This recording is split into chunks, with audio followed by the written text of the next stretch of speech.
Salut à toi et bienvenue dans cette nouvelle vidéo. Alors aujourd'hui on va voir ensemble comment faire pour aller plus vite dans le cadre de tes opérations d'achat-revente immobilier.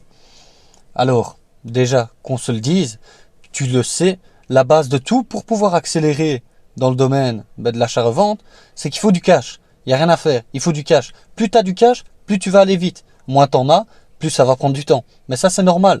Quand tu débutes, c'est normal que tu n'aies pas énormément de cash. C'est tout à fait logique, mais tu vas voir qu'à terme, tu vas en avoir de plus en plus. L'idée, ici, en gros, c'est, je te prends un exemple, avec une maison.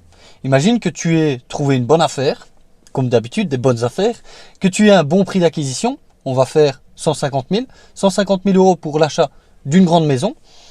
Tu as le choix, soit tu décides de ne rien faire dedans, de la revendre en l'état, peut-être 180. Soit tu peux également aussi faire un petit rafraîchissement dedans. Imagine que là tu puisses la revendre 200 000. Imagine maintenant plutôt que si tu as un grand terrain, que tu fais ce petit rafraîchissement à l'intérieur de la maison et que tu as un grand terrain, que tu le divises, que tu revends le terrain, je sais pas moi, que tu revends 60 000 euros.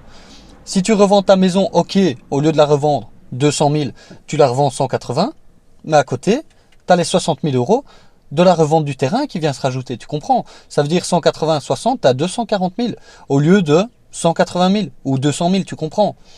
L'idée, c'est en fait de savoir voir, apprendre à voir ce que les autres ne voient pas.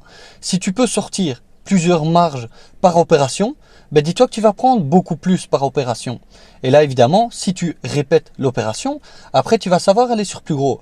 C'est pareil avec des immeubles de rapport. Hein. Imagine, tu as un immeuble de 4 appartements, je sais pas moi, il est crapuleux, il est très bien situé, 250 000 euros qui est demandé par le vendeur. L'idée là, c'est imagine que tu as un bon prix, 250 000. Pareil, si tu peux le revendre en l'état 300 000, ok, il y a 50 000 là entre les deux. Si tu fais un rafraîchissement dans tous les appartements, imagine que tu les revends chacun à la découpe, je sais pas moi, que tu les revends en l'état, 80 000 chaque, ça fait 320. Si imagine que tu fais un rafraîchissement qui coûte pas si cher dans tous les appartements, que tu as des appartements, je sais pas moi, de 60 à 80 mètres carrés, qui sont franchement corrects, présentables, imagine que tu puisses les revendre 120 000 euros pièce. Tu comprends? Là maintenant, tu arrives à 120 x 4, 480 000. Pour un prix d'achat qui était de base à 250 000. Tu comprends? Donc, à chaque fois, pose-toi les questions. Dis-toi, ok, par rapport à ce projet, est-ce que je peux sortir différentes marges? Comment je peux optimiser? Comment je peux faire en sorte que je sorte plus sur ce projet plutôt qu'en ne faisant rien? Tu comprends? Et à partir de là, plus tu vas faire des opérations comme ça, plus ça va fonctionner, plus tu vas les répéter, plus tu vas grandir, plus tu vas prendre et plus tu vas monter. Tu comprends? C'est comme ça que ça se passe. Donc voilà. On arrive déjà à la fin de cette petite vidéo. C'était simplement un conseil que je voulais te donner pour t'expliquer comment faire pour aller plus vite dans tes opérations d'achat-revente immobilier.